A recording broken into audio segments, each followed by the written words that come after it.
Viens avec moi, je vais te montrer le champ comment c'est en ce moment. On va faire un farm tour. Un farm tour qui montre un peu tout ce qu'il y a en ce moment, même si je cueille pas mal. Il y a encore plein de choses qui restent.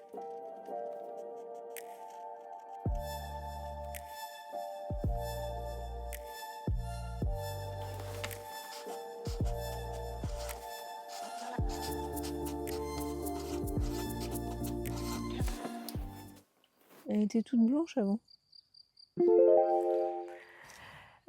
Pour changer, on va faire un tour du champ, des différentes parties en ce moment qui sont pas mal fleuries. Et là, je voulais vous montrer. Donc là, j'ai des rosiers qui sont particulièrement chargés parce qu'il a fait extrêmement chaud la semaine dernière. Et du coup, tout est venu d'un seul coup. Donc là, pour une fois, ça fera une vidéo un peu plus fleurie.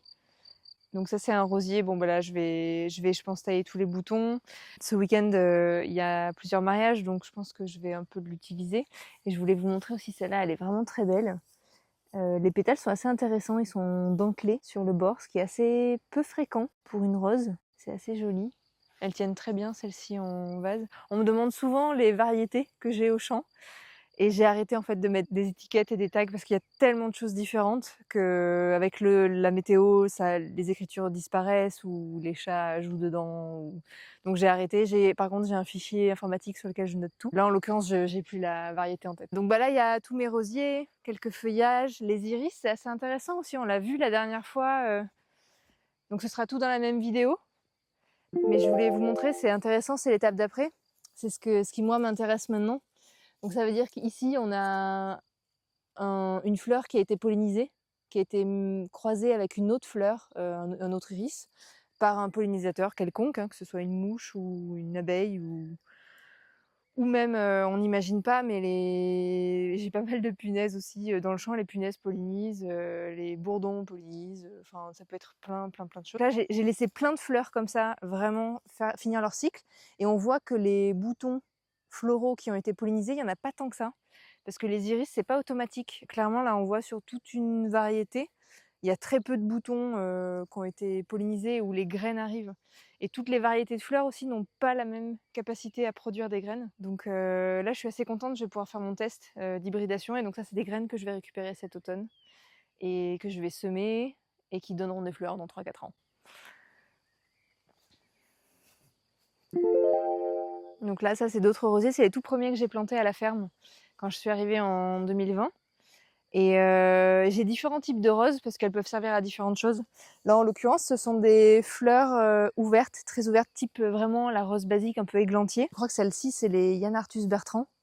Et pour de l'événementiel, c'est assez chouette. Les variations, elles sont assez folles. Sinon, après, pour de la fleur type bouquet, c'est plutôt une rose un peu plus classique vers laquelle on va aller. Donc là, il y a différentes sortes. Il y a pas mal de... C'est très fleuri parce qu'il a vraiment fait très très chaud. Et la lavande qui arrive aussi. J'ai interplanté avec de la lavande, de la sauge, des pensées, il y a plein de choses. Donc c'est assez fleuri.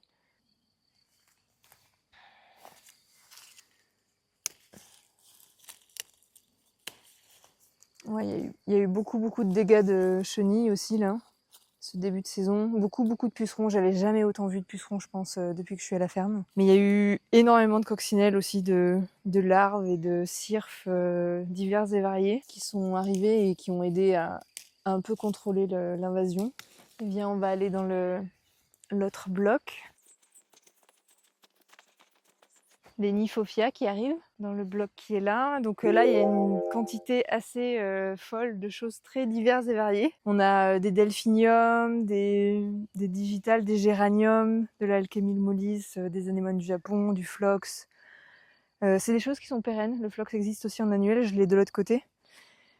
Mais là, c'est du pérenne. On a des goras, de la matricaire, des angéliques, des coréopsis, des bathisia, du gypso qui arrive. Là, c'est une variété qui est très fine, toute petite fleur. Elle ne se sèche pas, celle-ci. Mais ça va être un nuage blanc assez beau. Et pour l'événementiel, ça marche très bien. Et les pivoines qui sont terminées, que je vous avais montré il y a quelques jours, mais que vous verrez, je pense, dans la suite de la vidéo. Donc là, qui sont terminées, l'important, c'est de bien enlever les têtes quand elles sont fanées, pour pas que la plante s'épuise. Parce que là, maintenant, il faut que le feuillage fasse son travail de photosynthèse et qu'il nourrisse les racines pour les fleurs de l'année prochaine. Une très belle sauge aussi là, une sauge sclarée. Pour l'instant, la tête est penchée, c'est normal. Ensuite, elle va se redresser et la fleur sera très jolie, un beau lavande violet. Là, on a quelques... On peut montrer ça aussi, c'est très beau. C'est des clématites. Donc mon mari m'a fait des petites cages en grillage pour les relever, parce que ça a tendance à très vite s'affaler. Et donc l'idée, c'est de les redresser pour que les tiges soient assez hautes et qu'elles puissent être utilisées pour des bouquets ou de l'événementiel. Du miscanthus, de l'artémise. Il y a des très beaux pavots aussi là. Tiens, on peut regarder ça là. Elles sont sublimes. J'en ai cueilli pas mal, mais je les laisse beaucoup en fleurs parce que je veux que ça se ressème un peu partout. Donc là, c'est leur première année vraiment où elles donnent. Cette teinte aussi, elle est assez incroyable. Un espèce de violet parme, un peu passé, un peu grisé, un peu... ouais, vraiment très joli. Là, on arrive dans la partie des annuels. Alors pour l'instant, on est encore dans une transition fin mai, où la majorité des fleurs est plutôt en partie basse sur les vivaces, et là on est sur les annuels. Et là cette année j'ai planté beaucoup de dahlias, je pense que j'en ai planté beaucoup trop. Donc on a, je sais pas, 13 ou 14 rangs je crois de dahlias. Donc ça va être dense pendant la saison. Donc pour l'instant ils sont tout petits. On peut voir là, c'est des semis qui ont été faits de dahlias. Donc en gros là c'est la surprise. Toute cette partie-là, jusqu'au bout du rang là-bas, c'est que des variétés où je ne sais pas ce qui va sortir. On va découvrir s'ils reviennent exactement comme l'an dernier, c'est ce qui les validera, parce que si la couleur ou la forme a un peu changé et qu'ils sont un peu moins intéressants, je les écarterai de mes variétés que je conserve. Et donc ceux-là, ce sera la petite surprise. C'est à la fois des graines que j'ai sauvées moi et des graines que j'ai achetées. Des graines qui viennent de chez Florette aux États-Unis. Et donc ça, c'est assez joli quand même. Hein. C'est même plutôt très joli. Donc ça, c'est ces graines. Je crois que le mélange, c'est petite Florette. Donc tous ces blocs-là, c'est des dahlias. Là-bas aussi. Et là, bah aussi. Mais c'est des dahlias que j'ai laissés en terre. Je me garde toujours 1 ou 2 rangs que je laisse en terre parce que les tubercules du coup sont plus rapides que tout ce que moi je peux planter. Surtout en plus c'est à la période au printemps où il y a une tonne de choses à faire entre les semis, l'entretien, la vente, enfin voilà. Du coup bah typiquement un rang que j'ai planté très récemment et un rang qui était laissé en terre juste à côté où il y a déjà des boutons floraux donc ça va aller assez vite maintenant. Là ça c'est des planches d'engrais vert qui ont passé l'hiver, qui ont bien poussé, que j'ai couchées et bâchées. Et donc là, je vais commencer à les découvrir pour planter, parce que j'ai commencé, donc là, on voit le bloc d'après. Ce sont toutes mes annuelles. Donc là, j'ai fini de planter ces 5 rangs-là. Donc je vais continuer, parce que j'ai plus de place, donc je vais continuer sur les rangs où il y avait l'engrais vert juste avant. L'espace annuel est un peu moins fleuri. C'est celui qui va prendre le relais, en fait, de tout ce qui est en bas avec les vivaces. Et ça, c'est un petit projet aussi sympa que j'ai fait pour moi. Et il faut encore que je le complète. Mais en gros, je me suis fait un petit mood board de couleurs que j'avais envie d'avoir. Donc là, on est sur l'une des entrées du champ. Et ici, il y avait ma pépinière en fait. It's really light. It's polycarbonate and aluminium. Donc on voit la prise au sol est vraiment petite. Il n'y avait pas grand chose, il n'y avait pas beaucoup de place. Donc c'est pour ça que j'ai vite arrêté cette pépinière. Mais elle m'a bien servi au début. Et donc là, l'idée, j'ai fait un mood board de couleurs un peu blanc, un peu vieux rose. Ben là, on voit, il y a des pénicétums un peu vieux rose comme ça, des graminées. Donc blanc, j'ai mis des pavots, donc c'est un peu rose, vieux rose, rose un peu plus soutenu. Alors c'est que des vivaces, de l'échinacée, des rudbeckia. Là, c'est, je sais plus le nom, c'est moon carotte. Donc c'est des très grandes ombellifères avec des très grosses. Les inflorescences sont assez rondes. Et Minuit adore manger le pénicétum. Ça suffit, Minuit, hein. C'est interdit. Le mood coloré de cet endroit-là, ce sera un peu blanc, rosé. Et donc là, j'ai gardé des bulbes de tulipes aussi, que j'ai commercialisés cette année. Et donc là, je vais commencer à mettre dans les trous plein de bulbes pour qu'il y ait différents moments de floraison aussi. Et là, il faut que je mette aussi le paillage parce que la terre est encore à nu. Mais ce sera ma zone un peu paysagée du champ, qui a priori ne devrait pas être ponctionnée pour la vente, mais juste pour mon plaisir et pour les gens qui viennent visiter.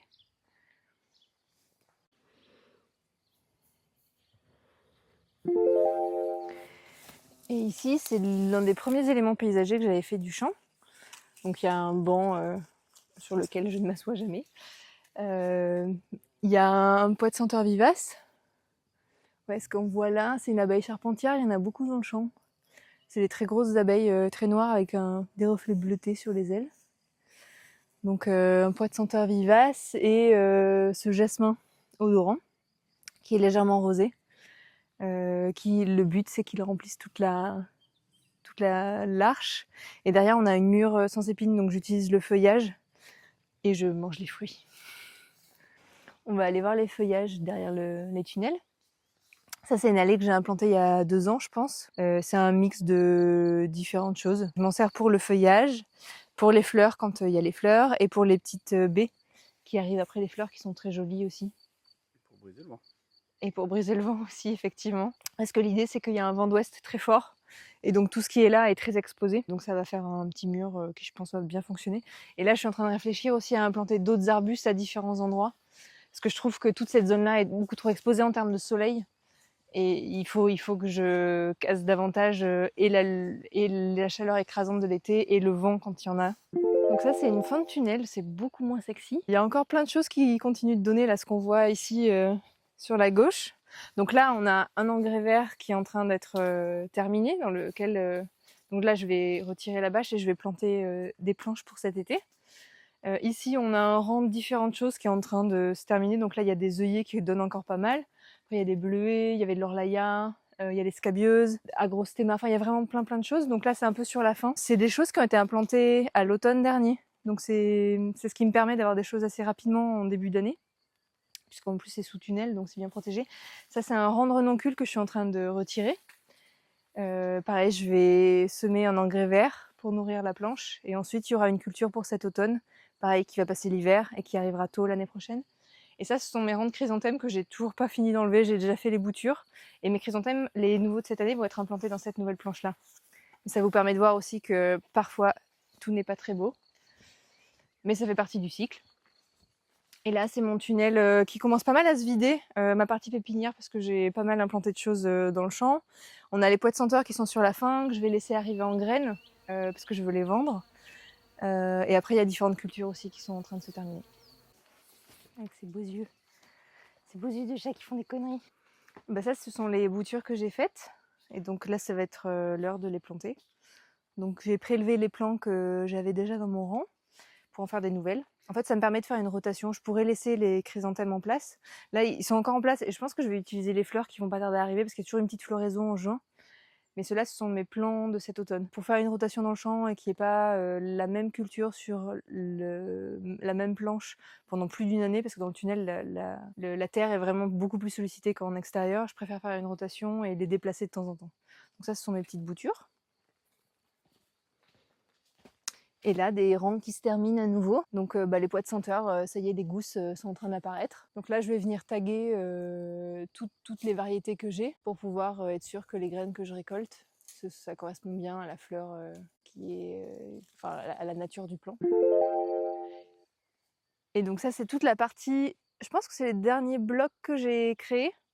Donc c'est toute la partie feuillage et j'ai quelques clématites, donc des grimpantes aussi. Donc ce qu'on a vu là-bas dans le champ en bas aux vivaces, c'était des clématites aussi vivaces, mais elles sont herbacées, donc elles restent basses. Et là, ce sont des clématites grimpantes.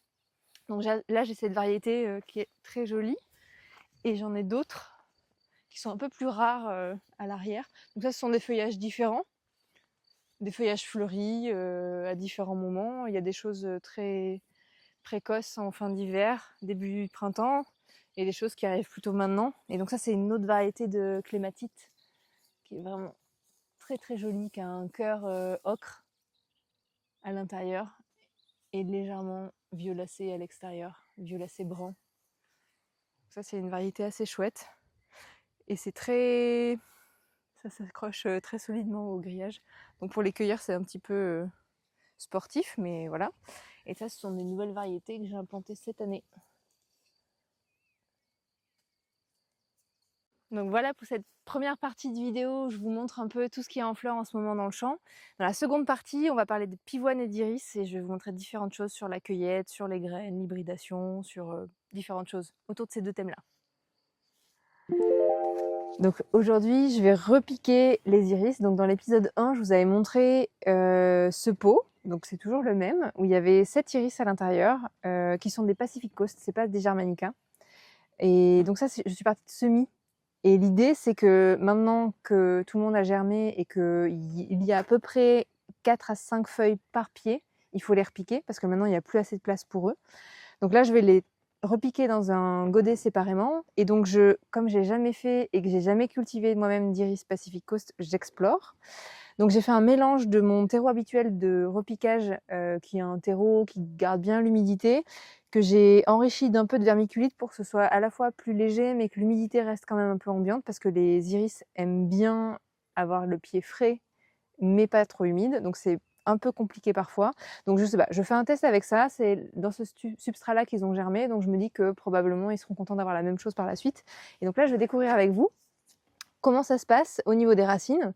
Donc les Pacific Coast, clairement, c'est pas comme des Germanica, c'est pas des rhizomes charnus dans lesquels les réserves sont. Je pense que ce sont des racines qui sont plus souples, de plantes plus classiques. Donc on va découvrir ensemble. L'idée, c'est de séparer les iris sans abîmer chaque pied. Donc il va falloir y aller tout doucement.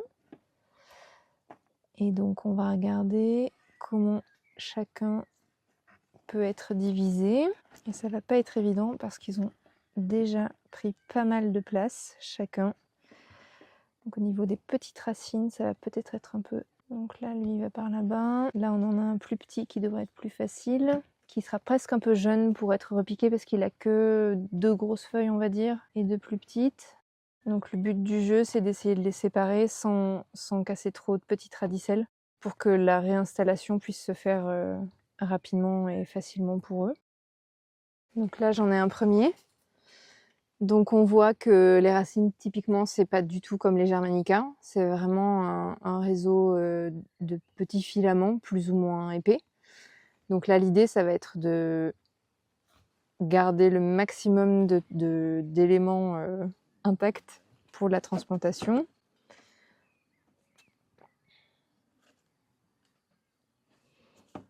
Et on va rajouter un petit peu de terre.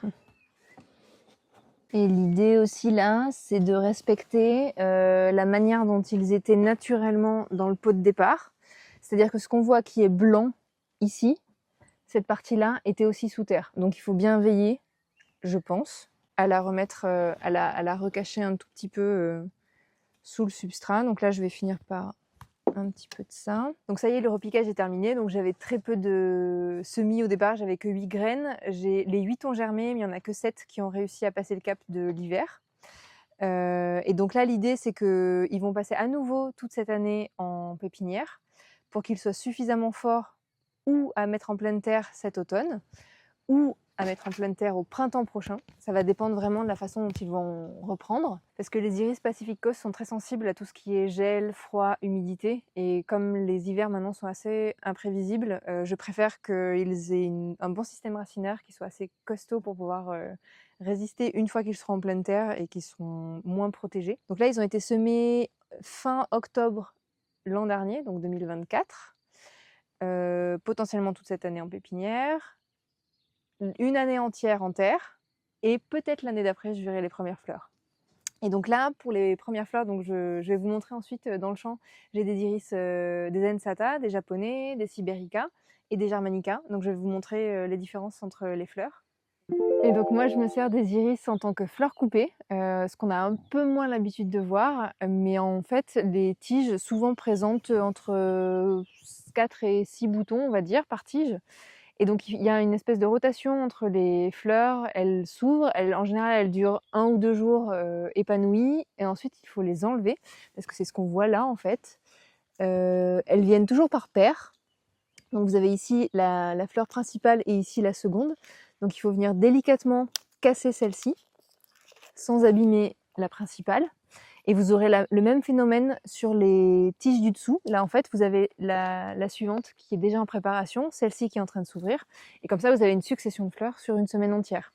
Donc que ce soit à l'extérieur, si vous voulez garder vos plants pour que ce soit joli, vous pouvez les nettoyer. Et en intérieur, en fleurs coupées, en nettoyant les fleurs fanées, vous aurez une belle floraison pendant à peu près une semaine.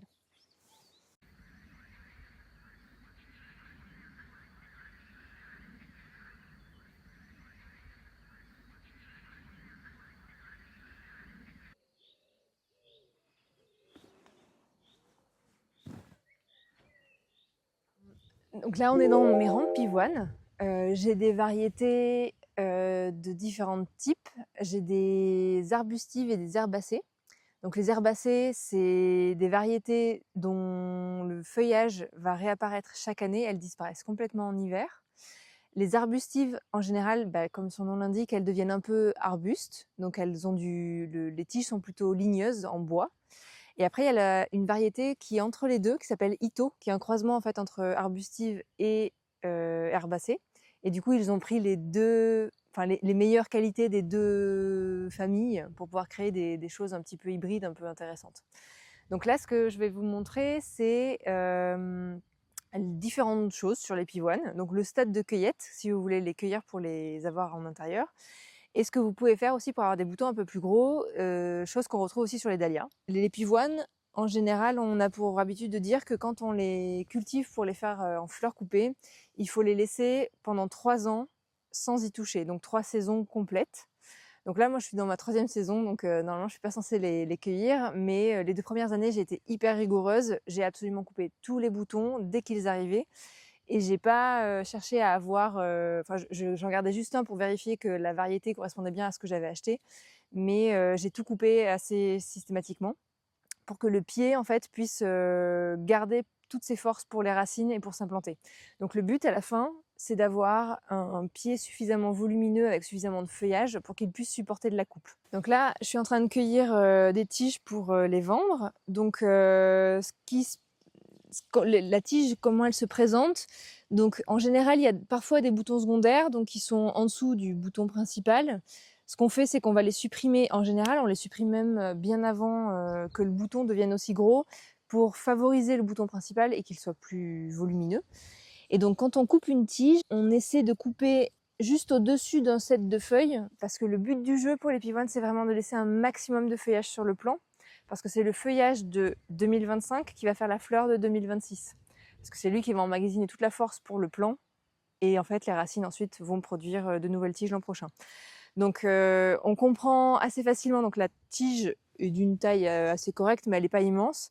On comprend ça assez facilement quand on voit ça, que quand on coupe une tige fleurie, on enlève aussi beaucoup de feuillage. Donc en fait, ce que je fais ensuite, c'est que je jette une partie du feuillage. J'aime bien en laisser un petit peu parce que je trouve ça assez joli. Et mes clients ensuite feront ce qu'ils veulent. Et donc l'idée, c'est que quand on cueille, pour s'assurer que la fleur va bien s'ouvrir, il faut que la texture soit légèrement molle, pas trop rigide, pas trop dure. Par exemple, celle-ci serait bonne aussi, mais celle-ci est beaucoup trop dure, beaucoup trop fermée. Celle-ci ne s'ouvrira pas en vase si je la coupais. Et cette année, c'est la première fois que j'en ai laissé autant arriver en bouton et que j'en laisse fleurir, parce que j'ai eu un atelier cette semaine et que je voulais que les gens puissent voir les fleurs. Et je voulais aussi, moi, me permettre de voir les fleurs, comment elles étaient, comment elles évoluaient, les couleurs, la tenue en vase, parce que toutes les pivoines n'ont pas la même tenue en vase. Il y a des fleurs très doubles qui vont avoir tendance à s'ouvrir très vite, des fleurs en coupe avec des pétales simples et un cœur très chargé qui vont moins bien tenir parfois aussi, ou je crois qu'on les verra peut-être là-bas, c'est des cœurs très, très denses en étamine qui, une fois qu'il a plu, peuvent être tachés et ne plus être vendables ou ne pas être très jolis. Donc en fait, c'est assez intéressant. Donc là, c'est de la 3e saison qu'elles sont en terre. Donc là, je me suis autorisée de les apprécier en réalité, pas que en photo, pour pouvoir juger en fait de tous ces critères-là. Donc là, c'est intéressant comme ça, vous pouvez en profiter aussi. Et il y a et sur mon ensemble je pense que j'ai à peu près un petit peu moins de 100 mètres globalement de pivoine. Il y a à peu près une quinzaine de variétés différentes.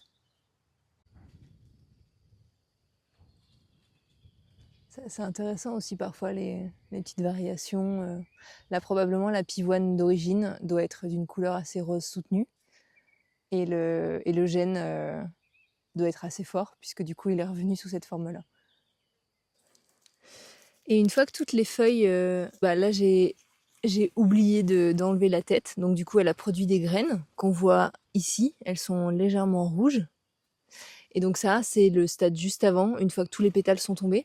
Donc ça donne assez envie de les récolter et de les semer pour voir ce qui va en sortir. Mais bon, le but, c'est de toutes les enlever pour que le plant ne soit pas fatigué, parce que c'est la graine en fait qui utilise le plus d'énergie au plant.